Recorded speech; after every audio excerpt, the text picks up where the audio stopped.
Welcome to Dawgs versus All Y'all, a weekly college football podcast where we discuss not only my favorite team, the Georgia Bulldogs, but we talk all things college football, hence all y'all. Be sure to like, comment, subscribe, and look us up on Instagram at SuplexDinnerClub. And go Dawgs. Yo, what's happening, y'all? Welcome back. We have a quick episode where we're going to preview and predict two games today. One is our must-see game of the weekend.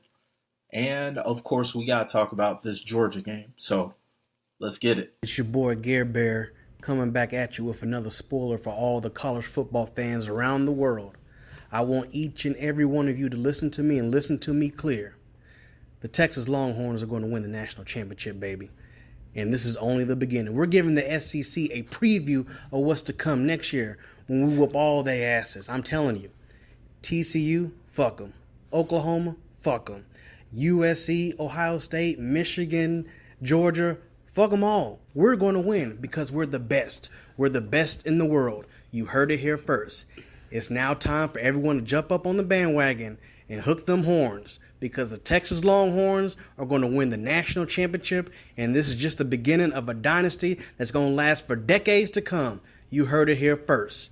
Gerber out. Longhorns, Sooners, Red River Shootout. It's our must-see game of the weekend.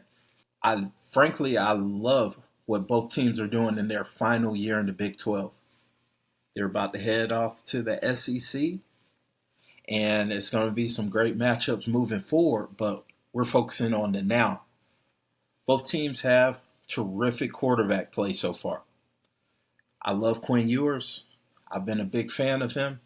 Y'all, any past listeners, you know this. Dillon Gabriel is putting up numbers. He's distributing the ball at a high level. He's putting points on the board. He's making this Oklahoma Sooner team a true challenger for potentially a playoff bid. Now, we can question, hey, has Oklahoma really been challenged this season? And I'll tell you, I don't think so. I think they've had some really good performances, but they haven't really been tested. That's not to say that's not a good team, because you look statistically, they're putting up points and they're stopping people. That's a good quality team. Their head coach, Venables, he's one of the best college defensive coordinators for the past decade. So it's not a surprise that he's gotten that defense together after that rough start last year. Texas on the other end. I think Texas is probably the most popular playoff contender right now, at least nationally. You got a lot of teams at the top. Hell, you can say on my list as well, a lot of these top teams, top considered teams, they haven't put together that full game. And we saw that full game a couple weeks ago in Tuscaloosa. Let's not make light of the fact that Texas marched into Tuscaloosa, Alabama, dominated the Crimson Tide on both sides of the ball. We can't not acknowledge that. So I'm going to give them their props on that, but this is a new game and a new day. Let's get to my pick. If you listened a couple episodes ago, I already said who I was picking. And it's as simple as this, y'all. I love what Texas has put together offensively around Quinn Ewers. I love the wide receiver weapons.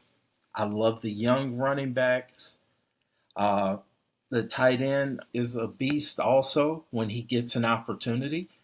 And most importantly, that offensive line play has been one of the best in the nation. We thought that they would be a solid offensive line, but they've been very impressive, very dominant, and for that reason, I'm going to take Texas. I think it's going to be a high-scoring game. I think they're going to go out the Big 12 the right way with a bang, an offensive explosion on both ends.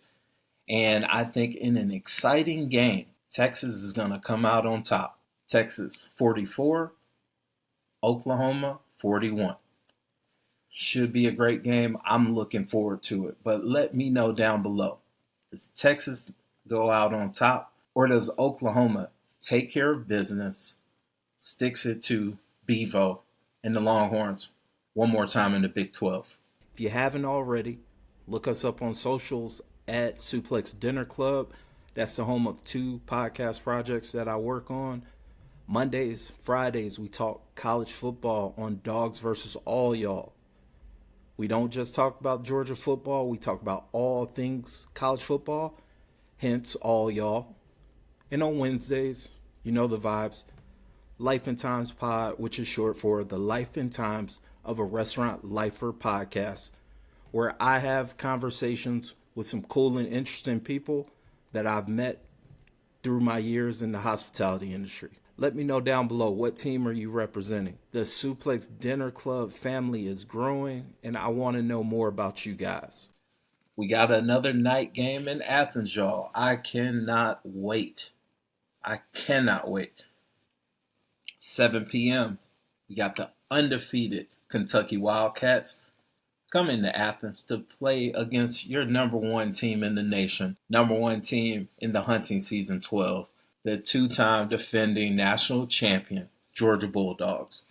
Should be a slugfest. One of the compliments that Kirby always gives that Kentucky team is that this is the most physical team consistently on that schedule. That's saying a lot. Much credit to Coach Mark Stoops and his coaching staff in that program. He's been there for a number of seasons. He's had some very competitive teams, and this season is no different, as evident of being undefeated at this point. Kentucky brought back their offense coordinator, who had much success before going back to the NFL.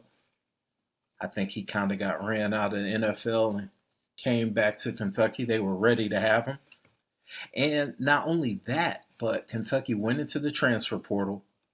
They got themselves a running back who's been balling out, and they went and got themselves a quarterback.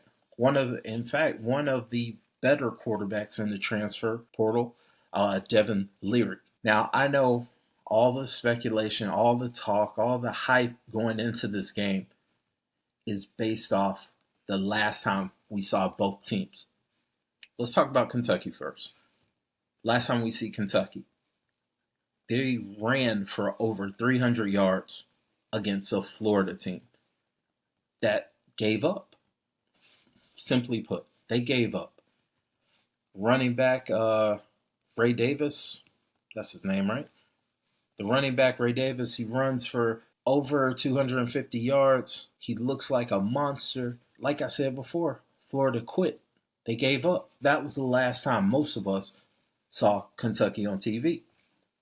Last time we saw Georgia, what was happening?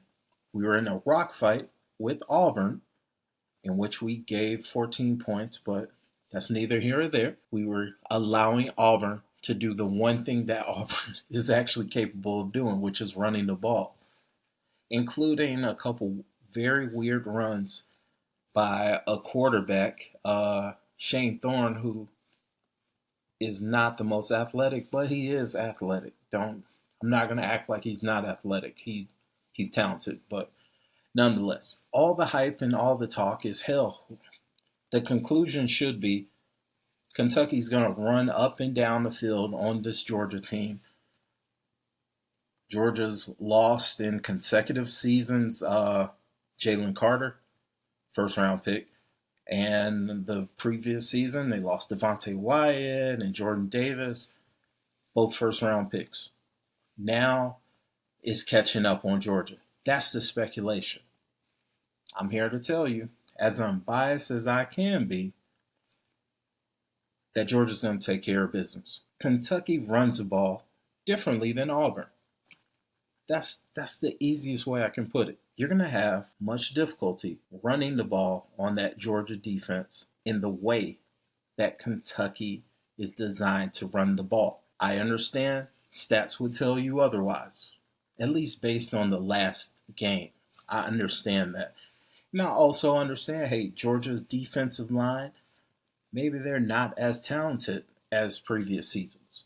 But it's one thing about a Kirby Smart coach defense is that they stop the damn running of the ball. They stop it. I expect that to happen. On the other end, Kentucky has a talented defense. In fact, they have a couple game records. That big number 0, quality player, I'm interested to see how he performs against what can be called maybe an underwhelming Georgia offensive line. Or maybe they just haven't put together that solid performance. This is what I expect, y'all. I fully expect both Coach Stoops and Coach Smart to have both teams juiced up, ready to go for a primetime game. Mainly their defense. There's been a lot of talk, a lot of speculation, a lot of overrated, you're overrated, you guys are underwhelming, a lot of that talk. In my opinion, that has given Kirby the chip that he's been looking for this team. One thing about a Kirby Smart team, one thing I've noticed past couple seasons with Georgia is that they work better when they're salty. They work better when they're angry, and they work better when the world is against them. When it's dogs versus all y'all, right? Hence the name of the podcast. I got Georgia coming out angry.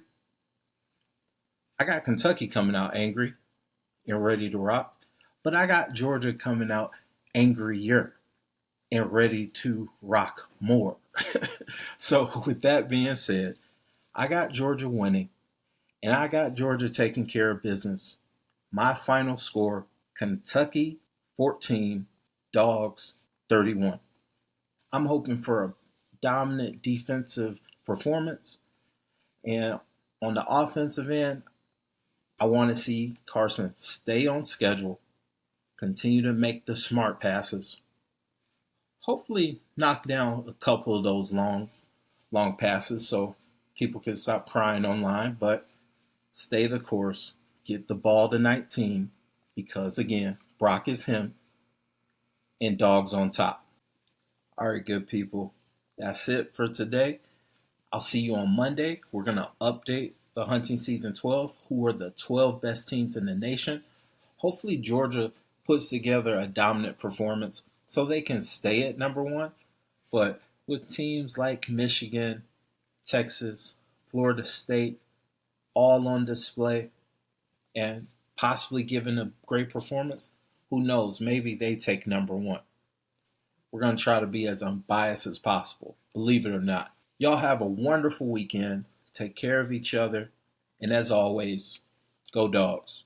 Trust your preparation. No, your ass is prepared for this shit for fucking 365 days. I think about the fuckers in that locker room. Think about getting our opportunity. All the shit you went through this week to get ready for this game. Now is when you pay the fucking price. You go out there with energy, enthusiasm. Ain't nobody supposed to be cautious. Ain't nobody supposed to be nervous about shit. Go out here and fuck their ass up. Don't think about scoreboard. Don't think about shit. You think about knocking the shit out of them. Did you hear what Box said on Monday? When I sat in that fucking meeting, I wanted to go fucking play right then. Tore your shit up out here. 2 years ago, fuck your shit up. Goddamn pride and joy tells me you fuck these guys up. You go play the right way. You play the right way. You knock their ass off. You stay off the fucking ground. You tackle the fucking man with the ball. The shit's easy. Look at the right shit. Punish their ass on offense and kick their ass on special teams, guys. It's about who the fuck we are. I believe in you. Let's go. Hell